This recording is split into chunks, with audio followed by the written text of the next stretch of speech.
So today we have Mr. C. He was in a motorcycle accident, had some injuries to his upper extremities, and today he's been doing his physical therapy. Today we're checking up on him to see his progress. We're going to be checking his lumbar flexion, right cervical flexion, or right cervical rotation, range of motions, and strength in those. Mr. C, my name is DJ Bush. I'm a student physical therapist under the direction of Dr. Sykes.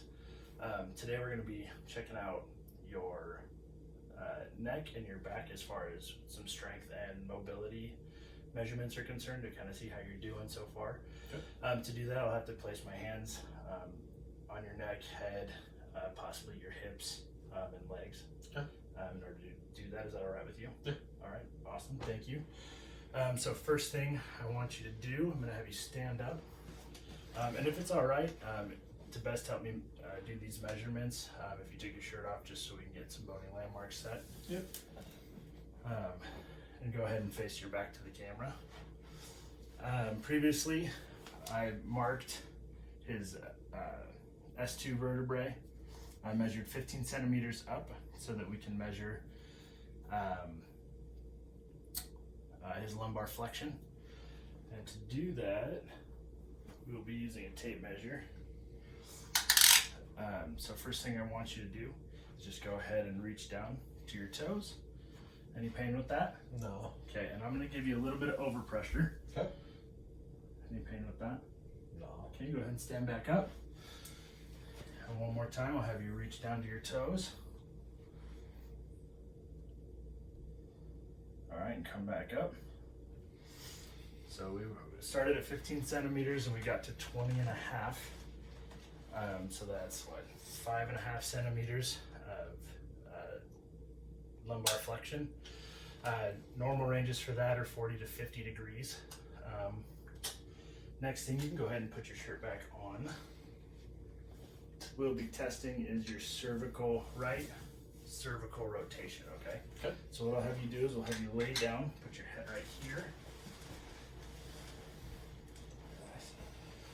What I want you to do, I'm going to go ahead and place this on your forehead. Level it out. And I want you to turn your head to the right as far as you can without pain. Okay, any pain with that? No. Okay, I'm actually going to give you a little overpressure. Good. Any pain with this? No. Okay, I'll look back up. Now I'll take an official measurement. Okay, go ahead and rotate. All right, go ahead and relax. So we got a measurement of 72 degrees. Cervical rotation, we can get up to 80. Between 0 and 80 is pretty normal. I mean, 80 degrees is the high end of normal. Next, we'll be doing manual muscle tests. We're going to test his right cervical rotators. So what I want you to do is I want you to go ahead and look to your left. Any pain with that? No. Okay. I'm going to place my hands around your ears like this. Okay. Rotate your head, and what I want you to do, I'm going to apply pressure, and I want you to point your nose forward like you're trying to look straight ahead. Okay. Nice job. Any pain with that? No. All right, so we had a 5 out of 5 on that. If it would have been more labored and less of a fluid motion, we would have gotten 4 out of 5. And if all he could do was rotate his head without resistance, we'd call it a 3 out of 5. For this next one, we're going to test your trunk flexion strength. So what we're going to do for that, I'm going to have you put your hands behind your head. I'm going to place my hands above your knees, and I just need you to sit up and try and clear your shoulder blades off the mat, okay? Okay.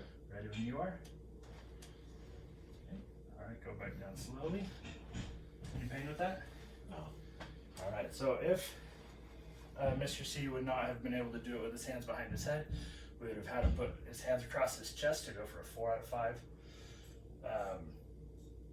And if that, we wouldn't have been able to do that, we'd put hands at his side to go for a 3 out of 5.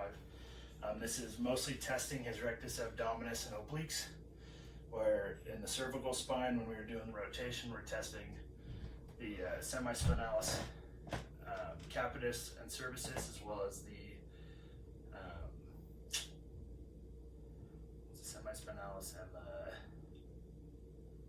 spinalis, cervicis, and capitis muscles. Yeah, that's it. Awesome. If you have any questions, let me know.